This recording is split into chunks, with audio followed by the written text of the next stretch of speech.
Hey guys, welcome to my channel Rishu and Akash diaries. तो आज हम बात करने वाले हैं एक नई टेक्नोलॉजी के बारे में। जैसा लास्ट वीडियो में मैंने आपसे प्रॉमिस किया था कि अगली वीडियो जो होगी वो बहुत ही अच्छी होगी। जो आजकल कपल बहुत ज़्यादा परेशान हैं ये उनके लिए होगी। इनफर्टिलिटी से जो परेशान है ये उनके लिए होगी। That is IVF, in vitro fertilization. ये बहुत बड़ा टर्म है। जब आज से पहले के ज़माने में ये जब चीज़ें होती थी तो बहुत कॉम्प्लिकेटेड होती थी, बहुत कुछ होता था। पर आज क्या है, ये चीज़ बहुत ज़्यादा नॉर्मल हो चुकी है।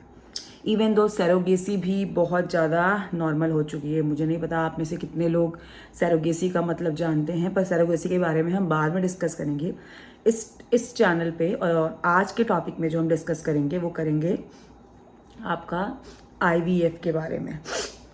इस वीडियो को बेसिकली हम डिवाइड करेंगे 4 पार्ट में। पहला, व्हाट इज़ IVF, कि IVF क्या होता है। दूसरा, कि IVF का प्रोसीजर क्या है, कि इसको किस प्रोसीजर से करते हैं। तीसरा, कि IVF में कितना खर्चा आता है। एंड चौथा, कौन कौन से ऐसे कपल्स हैं जिनको IVF के टूवर्ड्स जाना चाहिए। तो सबसे पहले स्टार्ट करते हैं पार्ट 1 के बारे में कि व्हाट इज़ IVF। तो IVF का फुल फॉर्म है इन विट्रो फर्टिलाइजेशन। जब कहीं पर इन विट्रो टर्म का यूज़ होता है इट मीन्स कि वो चीज़ आउटसाइड द बॉडी है। जब इन वाइवो है तो वो इनसाइड द बॉडी है। इन द मेडिकल टर्म जब वो इन विट्रो है तो वो आउटसाइड द बॉडी है। तो इसमें हम क्या कर रहे हैं, जो जाइगोट है, जो छोटा सा बेबी है, जो क्या बोल सकते हैं हिंदी में भ्रूण है, तो इसमें हम क्या कर रहे हैं, उस छोटे से ब्लास्टोसिस्ट को हम क्या कर रहे हैं, आउटसाइड द बॉडी बना रहे हैं। अब वो कैसे बना रहे हैं कि जो कंडीशन, जो सर्कमस्टांसेस किसी वुमन के इंटरनल फिजियोलॉजी में प्रेजेंट होते हैं उन सारी कंडीशंस को क्या किया जाता है, सिमुलेट किया जाता है। सिमुलेशन का मतलब होता है उसको, जो पेशेंट है उसकी बॉडी के बाहर उन कंडीशंस को रेडी किया जाता है। This is called the simulation phenomena. अब इसमें क्या हो रहा है, अब इस प्रोसीजर में क्या क्या चीज़ें होती हैं कि ये बहुत लंबा प्रोसीजर होता है। सेम IUI की तरह ही इसमें क्या करते हैं, पहले पेशेंट की जो बॉडी है उसको रेडी करते हैं कि मतलब वो कंसीव करने के लिए ईजी हो जाए, ताकि हमें बार बार IVF फेल्योर का सामना ना करना पड़े। क्योंकि आप समझ सकते हैं कि IUI तो सस्ता है बट IVF वो बहुत ज़्यादा महंगा है। तो इसके लिए हम क्या करते हैं, पहले पेशेंट को रेडी करते हैं। वही कि 2 to 3 मंथ्स तक हम क्या करते हैं, कंटिन्यू मेंस्ट्रुअल साइकिल को कंटिन्यू लाने के लिए दवाइयाँ देते हैं।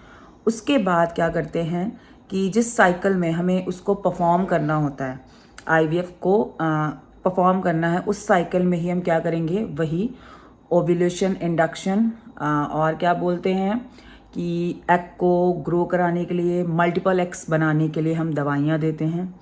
और फिर क्या करते हैं, अल्ट्रासोनोग्राफी, मतलब कि अल्ट्रासाउंड करना स्टार्ट कर देते हैं, जिसमें कि वही 8th डे से अल्ट्रासाउंड स्टार्ट होता है। और 12th डे पे जाकर हम ये देखते हैं कि एग का साइज़ क्या हो गया।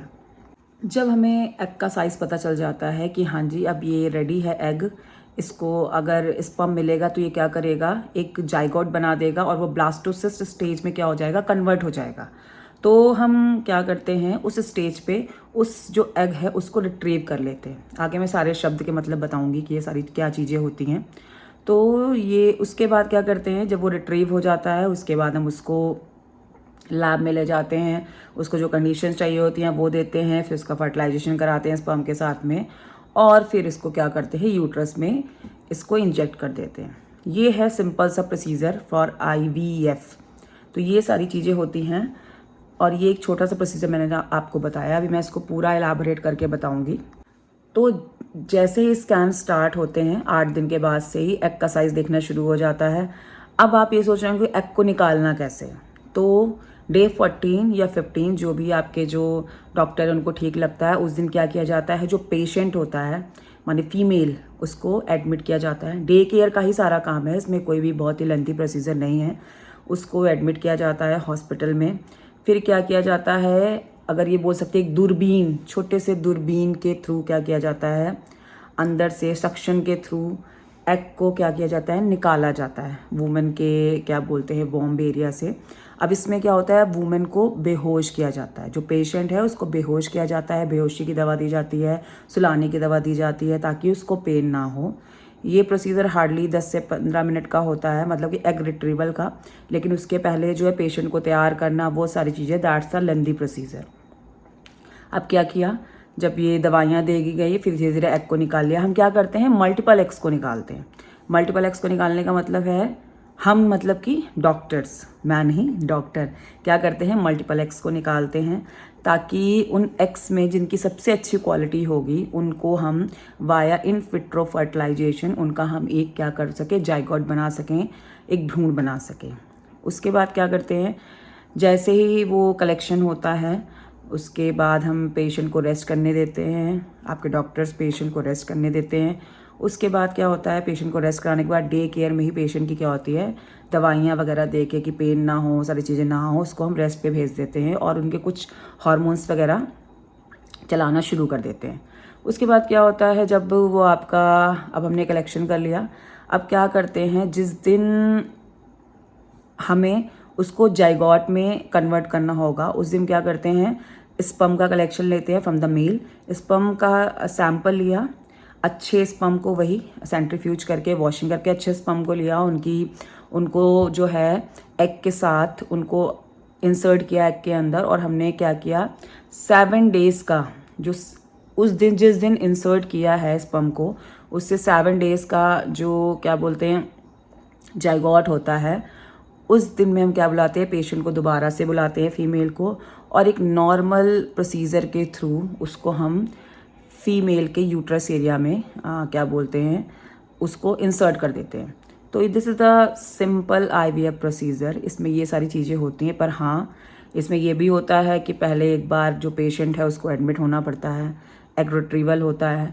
उसके बाद मतलब कि ये थोड़ा सा एक पैनिक वाली चीज़ें हैं कि पेन भी बाद में होता ही होगा, ऑब्वियस है, दवाइयाँ भी बहुत सारी होती हैं, एक कलेक्शन भी हो गया, तो ये थोड़ा सा पेनफुल वाला पार्ट है।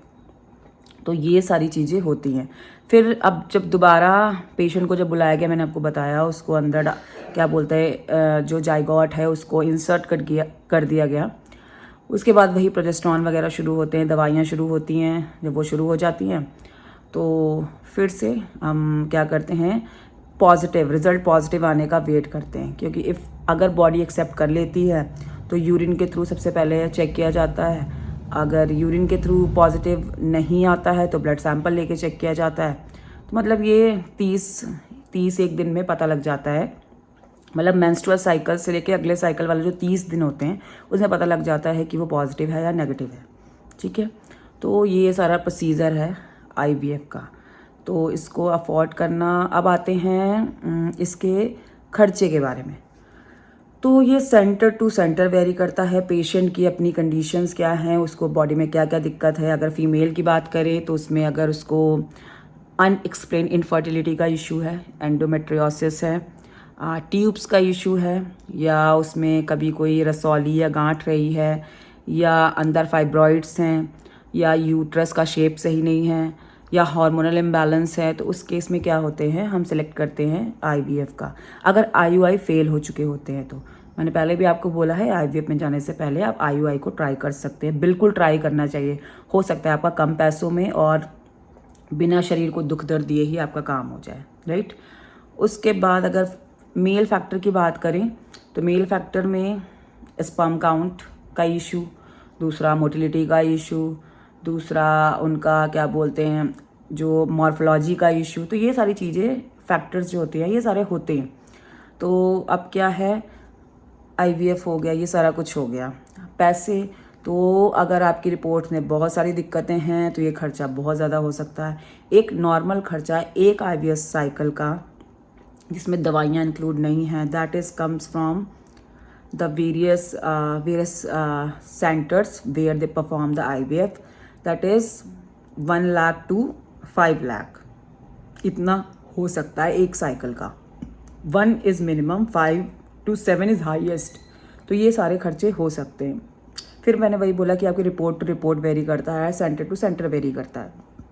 तो अगर आप में से कोई भी प्लान कर रहा है फॉर द IVF तो यही है कि आपको अपना फाइनेंशियल पहला स्टेबल करना पड़ेगा। आप ये मत सोचो कि डॉक्टर ने आपको 1 लाख रुपए बोले हैं तो 1 लाख में हो जाएगा। It is not possible.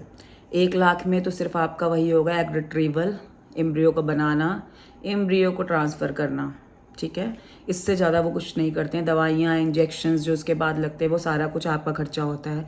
वहाँ पर एडमिट होना, ये सब कुछ इंक्लूड नहीं होता है, तो वो सब कुछ आपको देखना है। तो मेरा ये सजेशन है कि जब आप बिल्कुल फाइनेंशियली स्टेबल हो जाएं तो आप क्या बोलते हैं, इस चीज़ को आगे सोच सकते हैं कि किसको कराना चाहिए। सबसे पहली बात तो ये, अगर फर्टिलिटी इशू है पिछले 8, 9, 10 सालों से, तो you can go for the IVF। दूसरा, इनफर्टिलिटी के साथ साथ अगर पैसे का इशू नहीं है then you can go for that, क्योंकि ये इतना सस्ता ट्रीटमेंट नहीं है, तो आप इसके लिए आराम से जा सकते हैं। तीसरा है कि अगर क्या बोलते हैं ट्यूब्स ही ब्लॉक हैं तो उस केस में भी आपको IVF का सहारा लेना पड़ सकता है। और चौथा, एंडोमेट्रियोसिस हो रही है, बहुत ज़्यादा हो रही है, तो उस केस में भी IVF का सहारा लेना पड़ सकता है। पर इन सबसे पहले आपका फाइनेंशियल स्टेबल होना बहुत ज़्यादा ज़रूरी है। तो मैं और लोगों की तरह नहीं बताऊंगी कि IVF 10,000 में कि 50,000 में, पर मैं आपको एकदम सही बात बता रही हूँ कि 1 लाख इज़ द मिनिमम, 7 से 8 lakh is maximum for 1 cycle, and this varies from centre to centre. तो ये सारी चीज़ें थी IVF के बारे में। तो अब एक बोनस पॉइंट है मेरी तरफ से, इफ़ पर्सन जो ट्राई कर रहे हैं इन चीज़ों के लिए, अगर वो नियर बाई चंडीगढ़ रहते हैं, पंचकुला रहते हैं, अम्बाला रहते हैं, पिंजौर, कालका, बद्दी रहते हैं, तो they can try in the वो वहाँ पर जा सकते हैं। मैं सजेस्ट करूँगी कि वो बिरला IVF सेंटर पे जा सकते हैं। They are too good, they are too professionals and they are doing their work very dedicatedly. तो आप उनको ट्राई कर सकते हैं, बिरला IVF चंडीगढ़ में। उसके बाद है Indira IVF is also good, cloud line hospital. तो ये 3 जो मेन हैं, इनमें आप जिसको भी जाना है वो ट्राई कर सकते हैं। और इनके जो रिव्यूज़ हैं वो बहुत ज़्यादा अच्छे हैं। और पर्सनली मैं अगर बात करूं, मैं मतलब अपनी बात नहीं कर रही, मैं वैसे ही बात करूं अगर, तो बहुत सारे लोगों से जो मैंने पूछा है, तो सबसे अच्छा रिव्यू मुझे बिरला IVF का लगा। तो जो इस नियर बाई एरिया से हैं और जो ट्राई कर रहे हैं, वो प्लीज़ आप लोग एक बार सेंटर में जाके ज़रूर विज़िट करें, तो वो आपको और अच्छे से चीज़ों को समझा पाएंगे। तो ये थी IVF की पूरी जर्नी। मैंने आज आपको बताया कि what is IVF, why is IVF required, कौन कौन इसको करा सकता है, इसके खर्चे क्या हैं। तो ये पूरा पैकेज था मेरा आज IVF पे। नेक्स्ट टाइम जब मैं आऊँगी तो और कुछ नया लेके, इन्फॉर्मेटिव वीडियो लेके आऊँगी, जिससे जो बेसिकली जो वुमेन्स है उनको थोड़ा सा फ़ायदा हो। मतलब my main audience is women, जो मेल्स हैं वो बुरा मत माने, बट वुमेन्स की जो मेंटल स्टेट है, जो उनका स्ट्रेस मैनेजमेंट है, कि वो कैसे इस चीज़ को मैनेज करें, क्योंकि जब चीज़ें होती हैं तो बहुत ज़्यादा परेशानी होती है। तो अब वो इस चीज़ को कैसे मैनेज करें, इस चीज़ को कैसे ओवरकम करें, तो ये ऐसा कुछ वीडियो लेके मैं आऊँगी आप लोगों के लिए पक्का। और आप लोग भी मुझे बताना, अगर जो मेरा फुल वीडियो देखेंगे वो आप प्लीज़ मुझे सजेस्ट करें कि मैं किस टॉपिक पे अगला वीडियो बना सकती हूँ जो आपके लिए हेल्पफुल हो। Because I belongs from the medical background, then I can do for you all, for your wellness ladies. So thank you so much for watching till the end. और I request you to please do share, like and subscribe my channel Rishu and Akash diaries. मिलते हैं आपसे next video में बहुत अच्छी information के साथ में और वुमेन हेल्थ के ऊपर। Stay tuned, bye bye.